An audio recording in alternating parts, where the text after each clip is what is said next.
ভাইজান আমার কথা তোর কথা আমি কি শুনবো? এক কথা বারবার শুনতে পারবো না তুই বাইরে আমার ঘর থেকে। হ্যাঁ, দলিল মারাইতেছে। ওরে আল্লাহ, দলিল মারাইতেছে নে।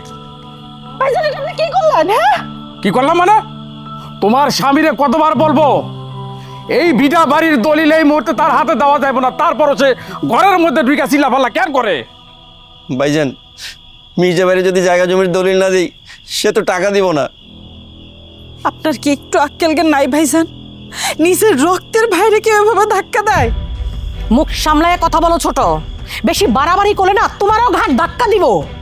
শুনেন ভাবি, থামো সুমাইয়া।